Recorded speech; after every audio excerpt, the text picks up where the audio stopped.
ഭാരതത്തിൻ്റെ കിരീടമെന്ന് വിശേഷിക്കപ്പെടുന്ന ജമ്മു കാശ്മീരിൽ വീണ്ടും അസ്ഥിരതയും ഭീതിയും വിതയ്ക്കുവാൻ പാകിസ്ഥാൻ കേന്ദ്രീകരിച്ച് പ്രവർത്തിക്കുന്ന ഭീകര സംഘടനകൾ പുതിയ അടവുകൾ പയറ്റുന്നതായി പുറത്തുവരുന്ന വാർത്തകൾ അതീവ ഗൗരവകരമാണ്. കാലാകാലങ്ങളായി അതിർത്തി കടന്നുള്ള ഭീകരവാദം വഴി കശ്മീരിൻ്റെ സമാധാന അന്തരീക്ഷം തകർക്കുവാൻ ശ്രമിക്കുന്ന ജെയ്ഷെ മുഹമ്മദ് പോലെയുള്ള സംഘടനകൾ ഇപ്പോൾ സൈന്യത്തിൻ്റെ കണ്ണു വെട്ടിക്കുവാൻ നൂതനമായ മാർഗങ്ങൾ അവലംബിക്കുന്നു എന്നതാണ് ഇൻ്റലിജൻസ് ഏജൻസികൾ നൽകുന്ന മുന്നറിയിപ്പ്. പരമ്പരാഗതമായ ലഹരിക്കടത്ത് രീതികൾക്ക് പകരം സ്വർണ്ണക്കടത്തിലൂടെ ഭീകരപ്രവർത്തനങ്ങൾക്ക് പണം കണ്ടെത്തുവാനും അത്യാധുനിക ആയുധങ്ങൾ ഉപയോഗിച്ച് ആക്രമണം അഴിച്ചുവിടാനുമാണ് പാകിസ്ഥാൻ ഇപ്പോൾ പദ്ധതിയിട്ടിരിക്കുന്നത്. അതിർത്തി രക്ഷാസേനയും ഇൻ്റലിജൻസ് വിഭാഗവും അതീവ ജാഗ്രത പാലിക്കുന്ന ഈ സാഹചര്യത്തിൽ ഭീകരവാദത്തിൻ്റെ പുതിയ മുഖത്തെക്കുറിച്ചുള്ള ആഴത്തിലുള്ള വിശകലനം അനിവാര്യം തന്നെയാണ്. ഭീകരവാദ പ്രവർത്തനങ്ങൾക്കായി പണം കണ്ടെത്തുവാൻ സ്വർണ്ണക്കടത്തിനെ ഒരു സുരക്ഷിത മാർഗമാക്കി ഭീകരർ തിരഞ്ഞെടുത്തിരിക്കുന്നു എന്നത് പ്രതിരോധ മേഖലയിൽ വലിയ വെല്ലുവിളിയാണ് ഉയർത്തുന്നത്. മുമ്പ് ലഹരി മരുന്ന് കടത്തിലൂടെയാണ് ഭീകരർ പ്രധാനമായും ഫണ്ട് ശേഖരിച്ചിരുന്നത്.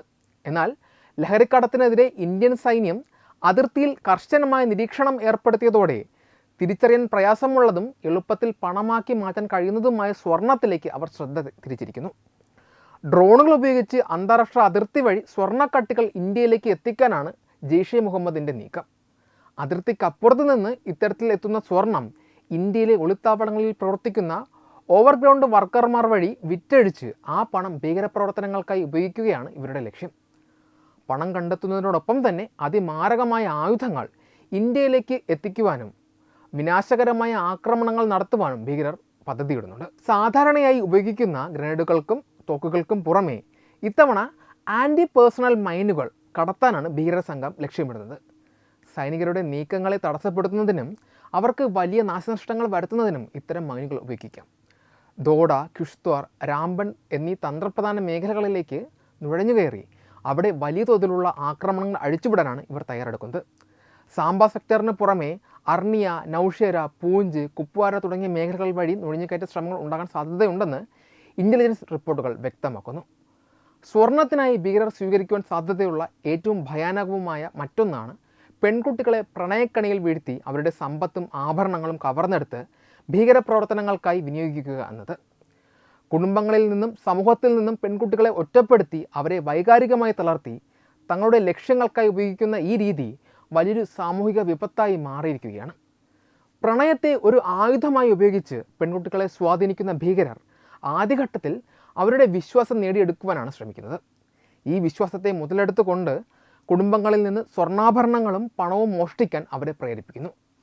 കേരളത്തിൽ അടക്കം റിപ്പോർട്ട് ചെയ്യപ്പെട്ട പല കേസുകളിലും വീട് വിട്ടിറങ്ങുന്ന പെൺകുട്ടികൾ വലിയ അളവിൽ സ്വർണവും പണവും കൈക്കലാക്കി കൊണ്ടുപോകാറുള്ളത് ഇതിൻ്റെ സൂചനയായി കണക്കാക്കാനാകുന്നതാണ്. ഇത്തരത്തിൽ കവർന്നെടുക്കുന്ന സ്വർണം നിയമവിരുദ്ധമായ മാർഗങ്ങളിലൂടെ വിറ്റഴിക്കുകയും ആ പണം ആയുധങ്ങൾ വാങ്ങുന്നതിനും ഭീകരർക്ക് ഒളിത്താവളങ്ങൾ ഒരുക്കുന്നതിനും വിദേശത്തേക്ക് ആളുകളെ കടത്തുന്നതിനും ഉപയോഗിക്കുന്നു. ഒരു പെൺകുട്ടിയുടെ ജീവിതം തകർക്കുന്നതിനൊപ്പം ആ കുടുംബത്തിൻ്റെ സമ്പാദ്യം മുഴുവൻ രാജ്യവിരുദ്ധ പ്രവർത്തനങ്ങൾക്കായി ഉപയോഗിക്കപ്പെടുന്നു എന്നത് ഇരട്ടി പ്രഹരമാണ് നൽകുന്നത്. ലവ് ജിഹാദ് പോലെയുള്ള ചതിക്കുഴികൾ വെറുമൊരു മതപരിവർത്തന ലക്ഷ്യത്തിൽ മാത്രം ഒതുങ്ങുന്നതല്ല എന്നും അതിനു പിന്നിൽ വ്യക്തമായ സാമ്പത്തിക ലക്ഷ്യങ്ങൾ ഉണ്ട് എന്നും അന്വേഷണ ഏജൻസികൾ നിരീക്ഷിക്കുന്നുണ്ട്. സ്വർണ്ണാഭരണങ്ങൾ കൈക്കലാക്കുന്നതിലൂടെ വളരെ വേഗത്തിലും സുരക്ഷിതമായും വലിയ തുക കണ്ടെത്തുവാൻ ഭീകരർക്ക് സാധിക്കുന്നു. വിമാനത്താവളങ്ങൾ വഴിയുള്ള സ്വർണ്ണക്കടത്തിന് കർശന നിരോധനവും പരിശോധനയും ഉള്ളപ്പോൾ പ്രാദേശികമായി പെൺകുട്ടികളിലൂടെ സ്വർണം ശേഖരിക്കുന്നത് തങ്ങൾക്ക് കൂടുതൽ എളുപ്പമാണെന്ന് അവർ കരുതുന്നു. ഇത്തരത്തിൽ സമ്പത്ത് നഷ്ടപ്പെടുന്ന പെൺകുട്ടികൾ പിന്നീട് ഭീഷണിക്ക് വഴങ്ങി തീവ്രവാദ പ്രവർത്തനങ്ങളുടെ ഭാഗമാകുവാൻ നിർബന്ധിതരാകുന്നു. ഇത് അവരുടെ സുരക്ഷയെയും അന്തസ്സിനെയും ജീവിതത്തെയും എന്നേക്കുമായി ഇല്ലാതാക്കുന്നു. സമൂഹത്തിൽ വർദ്ധിച്ചു വരുന്ന ഇത്തരം ചതിക്കുഴികളെ പ്രതിരോധിക്കുവാൻ കുടുംബങ്ങളിൽ നിന്നുള്ള ജാഗ്രത അത്യന്താപേക്ഷിതമാണ്. സോഷ്യൽ മീഡിയ വഴിയും മറ്റും പരിചയപ്പെടുന്ന വ്യക്തികളെക്കുറിച്ച് കൃത്യമായ അന്വേഷണം നടത്തുകയും സാമ്പത്തിക ഇടപാടുകളിൽ സുതാര്യത ഉറപ്പാക്കുകയും വേണം. പെൺകുട്ടികൾക്ക് ഇത്തരം കെണികളെക്കുറിച്ച് കൃത്യമായ ബോധവൽക്കരണം നൽകേണ്ടതുണ്ട്. സ്വന്തം സമ്പാദ്യവും ആഭരണങ്ങളും ഭീകരവാദത്തിൻ്റെ ഇന്ധനമായി മാറുന്നു എന്ന തിരിച്ചറിവ് ഓരോരുത്തരിലും ഉണ്ടാകണം. നിയമപാലകരും രഹസ്യാന്വേഷണ വിഭാഗവും ഇത്തരം സാമ്പത്തിക കൈമാറ്റങ്ങളെക്കുറിച്ച് കർശനമായ നിരീക്ഷണം നടത്തുന്നുണ്ട് എങ്കിലും വ്യക്തിപരമായ ജാഗ്രതയിലൂടെ മാത്രമേ ഇത്തരം അപകടങ്ങളെ പൂർണ്ണമായും ഒഴിവാക്കാൻ സാധിക്കുകയുള്ളൂ. രാജ്യത്തിൻ്റെ സുരക്ഷയെയും പെൺകുട്ടികളുടെ ഭാവിയെയും മുൻനിർത്തി ഇത്തരം പ്രവണതകൾക്കെതിരെ ശക്തമായ പ്രതിരോധം തീർക്കേണ്ടത് ഈ കാലഘട്ടത്തിൻ്റെ ആവശ്യമാണ്. വിവിധ അന്വേഷണ ഏജൻസികളുടെ റിപ്പോർട്ടുകളും പുറത്തുവരുന്ന വാർത്തകളും സൂചിപ്പിക്കുന്നത് തീവ്രവാദ സംഘടനകൾ തങ്ങളുടെ ലക്ഷ്യങ്ങൾക്കായി പെൺകുട്ടികളെ, പ്രത്യേകിച്ചും ഹിന്ദു പെൺകുട്ടികളെ കേന്ദ്രീകരിച്ച് ചില പദ്ധതികൾ ആസൂത്രണം ചെയ്യുന്നുണ്ട് എന്നതാണ്. ഇത് കേവലം ഒരു മതപരമായ വിഷയം എന്നതിലുപരി രാജ്യസുരക്ഷയെയും സാമൂഹിക സുരക്ഷിതത്വത്തെയും ബാധിക്കുന്ന ഒന്നാണ്. ഭീകര സംഘടനകൾക്ക് പ്രധാനമായും വേണ്ടത് സാമ്പത്തിക അടിത്തറയും പുതിയ ആളുകളെയുമാണ്. പെൺകുട്ടികളെ പ്രണയക്കെണിയിൽ വീഴ്ത്തുന്നതിലൂടെ അവരുടെ പക്കലുള്ള സ്വർണ്ണാഭരണങ്ങളും പണവും കൈക്കലാക്കി ഭീകരപ്രവർത്തനങ്ങൾക്ക് ഫണ്ട് കണ്ടെത്താൻ ഇവർ ശ്രമിക്കുന്നു. ഇങ്ങനെ ലഭിക്കുന്ന പണം ആയുധങ്ങൾ വാങ്ങുന്നതിനും മറ്റും ഉപയോഗിക്കുന്നു. കുടുംബങ്ങളിൽ നിന്നും സമൂഹത്തിൽ നിന്നും പെൺകുട്ടികളെ ഒറ്റപ്പെടുത്തി അവരെ തങ്ങളുടെ നിയന്ത്രണത്തിലാക്കുന്നത് വഴി വലിയൊരു സാമ്പത്തിക സ്രോതസ്സാണ് ഭീകരർക്ക് ലഭിക്കുന്നത്. മറ്റൊരു പ്രധാന ലക്ഷ്യം മതപരിവർത്തനവും റിക്രൂട്ട്മെൻറ്റുമാണ്. പെൺകുട്ടികളെ മതം മാറ്റിയ ശേഷം അവരെ IS പോലെയുള്ള അന്താരാഷ്ട്ര ഭീകര സംഘടനകളുടെ ഭാഗമാക്കാൻ ശ്രമിക്കുന്ന നിരവധി സംഭവങ്ങൾ റിപ്പോർട്ട് ചെയ്യപ്പെട്ടിട്ടുണ്ട്. അഫ്ഗാൻ കേസുകൾ ഇതിനൊരു ഉദാഹരണമാണ്. വിദ്യാസമ്പന്നരായ പെൺകുട്ടികളെ തിരഞ്ഞെടുക്കുന്നതിലൂടെ സമൂഹത്തിൽ കൂടുതൽ ആഘാതം സൃഷ്ടിക്കുവാനും അവരുടെ കഴിവുകൾ ഭീകരവാദ പ്രചാരണങ്ങൾക്കായി ഉപയോഗിക്കുവാനും ഇവർക്ക് സാധിക്കും. ഇത് ആ പെൺകുട്ടികളുടെ ഭാവി നശിപ്പിക്കുക മാത്രമല്ല, രാജ്യത്തിൻ്റെ സമാധാന അന്തരീക്ഷം തകർക്കുവാനും ഇടയാക്കുന്നു.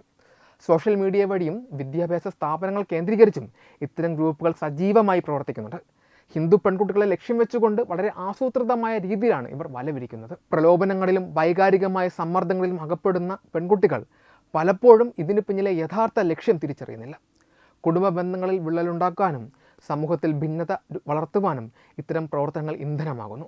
അതുകൊണ്ട് തന്നെ ഹിന്ദു പെൺകുട്ടികളുടെയും യുവാക്കളുടെയും സുരക്ഷ ഉറപ്പാക്കുവാൻ രക്ഷിതാക്കളും സമൂഹവും അതീവ ജാഗ്രത പാലിക്കേണ്ടതുണ്ട്.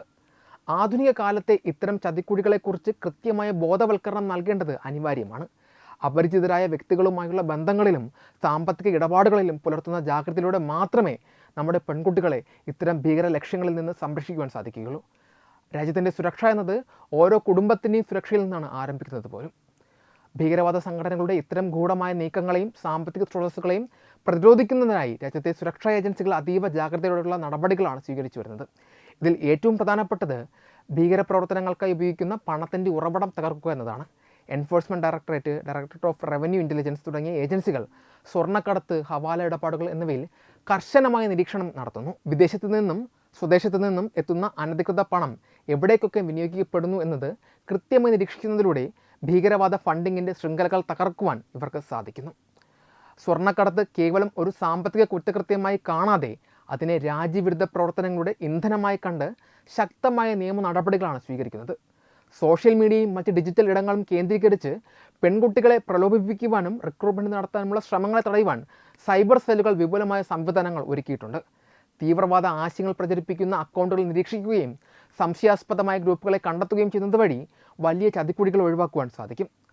സൈബർ ഇടങ്ങളിൽ നടക്കുന്ന പ്രണയക്കെണികളെക്കുറിച്ചും വ്യാജ പ്രൊഫൈലുകളെക്കുറിച്ചും പോലീസ് നിരന്തരം മുന്നറിയിപ്പുകൾ നൽകാറുണ്ട്. ഇത്തരം ഗൂഢാലോചനകൾ മുൻകൂട്ടി തിരിച്ചറിയുവാൻ ആർട്ടിഫിഷ്യൽ ഇൻ്റലിജൻസ് അടക്കമുള്ള സാങ്കേതിക വിദ്യകൾ ഇന്ന് സുരക്ഷാ ഏജൻസികൾ ഉപയോഗിക്കുന്നുമുണ്ട്. മതപരിവർത്തനവും ഭീകരവാദ റിക്രൂട്ട്മെൻറ്റും സംശയിക്കുന്ന കേസുകളിൽ നാഷണൽ ഇൻവെസ്റ്റിഗേഷൻ ഏജൻസി അഥവാ NIA നേരിട്ടാണ് ഇടപെടുന്നത്. പെൺകുട്ടികളെ ഭീഷണിപ്പെടുത്തിയും വൈകാരികമായി തളർത്തിയും വിദേശത്തേക്ക് കടത്താനുള്ള ശ്രമങ്ങൾ തടയുവാൻ NIAയുടെ പ്രവർത്തനങ്ങൾ സഹായിച്ചിട്ടുണ്ട്. ഇത്തരം കുറ്റകൃത്യങ്ങൾക്ക് പിന്നിൽ പ്രവർത്തിക്കുന്ന ആസൂത്രിതമായ ഗ്രൂപ്പുകളെ കണ്ടെത്താനും അവരെ നിയമത്തിന് മുന്നിൽ കൊണ്ടുവരാനും ഏജൻസികൾക്ക് കഴിഞ്ഞിട്ടുമുണ്ട്. ഇതിനു പുറമെ പോലീസ് വകുപ്പിൻ്റെ നേതൃത്വത്തിൽ വിദ്യാലയങ്ങളിലും കോളേജുകളിലും ബോധവൽക്കരണ പരിപാടികൾ സംഘടിപ്പിക്കുന്നുണ്ട്. അപരിചിതരായ വ്യക്തികളുമായി ബന്ധം സ്ഥാപിക്കുമ്പോൾ പുലർത്തേണ്ട ജാഗ്രതയെക്കുറിച്ചും നിയമപരമായ സഹായം എങ്ങനെ തേടാം എന്നതിനെക്കുറിച്ചും വിദ്യാർത്ഥികൾക്ക് അറിവ് നൽകുന്നു. പ്രാദേശിക തലത്തിൽ വിവരങ്ങൾ ശേഖരിക്കുന്നതിനായി ജനമൈത്രി പോലീസ് പോലുള്ള സംവിധാനങ്ങളെയും സജീവമാക്കിയിട്ടുണ്ട്. കുടുംബങ്ങളിൽ നിന്നോ അയൽപ്പക്കങ്ങളിൽ നിന്നോ ഉള്ള വിവരങ്ങൾ ശേഖരിച്ച് അസ്വാഭാവികമായ തിരോധാനങ്ങളോ സാമ്പത്തിക ഇടപാടുകളോ ശ്രദ്ധയിൽപ്പെട്ടാൽ ഉടൻ നടപടി സ്വീകരിക്കുവാൻ ഇത് സഹായിക്കുന്നു. പൊതുജനങ്ങളിൽ നിന്നുള്ള സഹകരണം ഇത്തരം അന്വേഷണങ്ങളിൽ അതീവ നിർണായകമാണ്.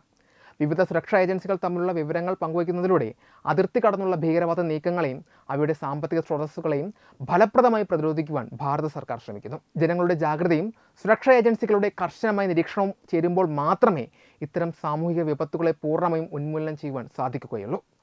വെബ് ഡെസ്ക് തത്വമൈ ന്യൂസ്. HIV അണുബാധ സന്തോഷപൂർണമായ ഒരു ജീവിതത്തിന് തടസ്സമല്ല. HIV അണുബാധയ്ക്ക് ഫലപ്രദമായ ചികിത്സ ഇന്ന് ലഭ്യമാണ്. ഇതിന് യഥാസമയം അണുബാധ കണ്ടെത്തുന്നതും കാലേക്കൂട്ടി ചികിത്സ നടത്തേണ്ടതും അത്യാവശ്യമാണ്. സൗജന്യമായ ചികിത്സയും മാർഗനിർദ്ദേശങ്ങളും സർക്കാർ ആശുപത്രികളിലെ ART അഥവാ ഉഷസ് കേന്ദ്രങ്ങളിൽ ലഭ്യമാണ്. ആരോഗ്യ സംരക്ഷണം ഓരോരുത്തരുടെയും ഉത്തരവാദിത്തമാണ്.